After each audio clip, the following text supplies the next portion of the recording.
ఆడిపోయి మందులు అడుగుతుంటా చూడట్లా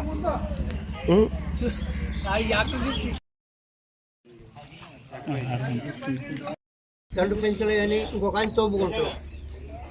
వాళ్ళు కృషి చేసి ఏఎంసీ వాళ్ళతో మాట్లాడి, చైర్మన్తో మాట్లాడి వాళ్ళని ఒప్పించి ఏఎంసీ ద్వారా నిధులు తీసుకొని ఇక్కడ మంచి మందులు తీసుకొని వచ్చి వైద్యాధికారులతో మాట్లాడి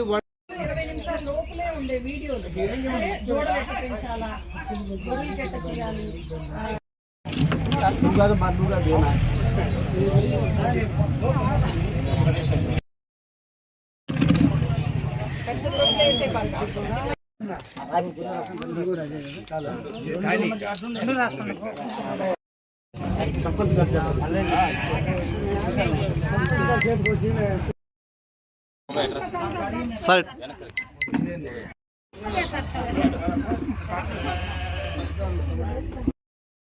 ఈరోజు మనం తెలుగురాయపురం గ్రామం కలువాయి మండలంలో ఏఎంసీ రాపూర్ తరఫున అంటే అగ్రికల్చర్ మార్కెటింగ్ కమిటీ రాపూర్ వాడి సౌజన్యంతో పశు సంవర్ధక ఇద్దరు కలిసి ఈ ఊర్లో పశువులకి ఉచిత వైద్య శిబిరం నిర్వహిస్తున్నాము.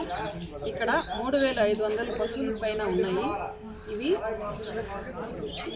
వీటిల్లో బాగలేని వాటిని పరీక్ష చేయడం, చూడు కట్టని వాటిని, ఎదకు రాని వాటిని, తిరగకట్టే పశువుల్ని, గర్భకోశ వ్యాధులు ఉండే వాటిని కూడా పరీక్ష చేసి మందులు ఉచితంగా ఇవ్వడం జరుగుతుంది. దూడలన్నిటికీ కూడా గాలికుంట టీకాలు, పచ్చిదొమ్మ టీకాలు కావలసినంత వేయడం జరుగుతుంది. ఇక్కడ గొర్రెలు, మేకలు పెంపకదారులకు కూడా నటల నివారణ మందులు ఉచితంగా ఇవ్వడం జరుగుతుంది.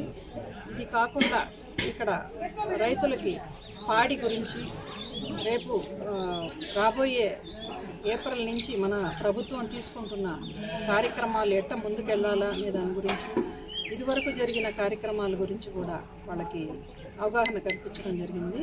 ఈ విధంగా వాళ్ళు ఈ డిపార్ట్మెంట్లో జరుగుతున్న సబ్సిడీ ప్రోగ్రామ్స్ అన్నిటి కూడా తెలుసుకోవాలని ఈ గ్రామ సభలో పూర్తిగా వివరించడం జరిగింది.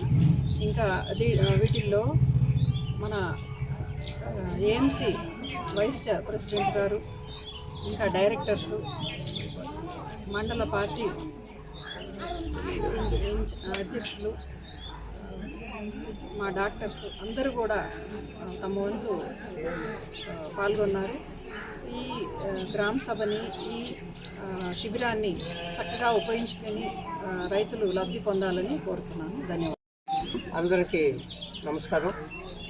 ఈరోజు కలువాయి మండలం తెలుగురాయపురం గ్రామంలో రాపూరు ఏఎంసీ వారి సహకారంతో పశు వైద్య శాఖ వాళ్ళు నిర్వహిస్తున్నటువంటి ఈ ఉచిత పశు వైద్య శిబిరాన్ని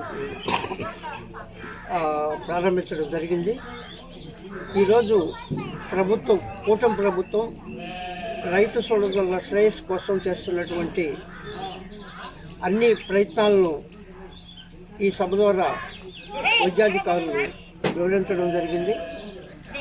ఈ యొక్క శిబిరాన్ని ఉపయోగించుకొని తెలుగురాయపురం రైతు సోదరులందరూ వారి పశు సంపదను అభివృద్ధి చేసుకుంటారని ఆశిస్తూ, ఇలాంటి శిబిరాలు భవిష్యత్తులో ఏఎంసీ వారి సహకారంతో కలువాయి మండలానికి ఏఎంసీ వైస్ చైర్మన్, 3 డైరెక్టర్లు ఉండడం వలన కలువాయి మండలంలో విస్తృతంగా ఇలాంటి శిబిరాలను ఏర్పాటు చేయించి కలువాయి మండల రైతాంగానికి మేలు జరిగే విధంగా ప్రయత్నం చేస్తామని మేము తెలియపరుచుకుంటూ, ఈరోజు మానవ శ్రేయస్సు, మానవుల యొక్క అభివృద్ధి పూర్తిగా ఆధారపడినటువంటి పశు సంపద, వృక్ష సంపదను కాపాడుకోవాల్సినటువంటి, అభివృద్ధి చేసుకోవాల్సినటువంటి బాధ్యత కూడా మనకుందని తెలియపరుచుకుంటూ, రైతాంగం ఇలాంటి శిబిరాలని ఉపయోగించుకొని అభివృద్ధి చెందుతారని ఆశిస్తూ సెలవు తీసుకుంటాం.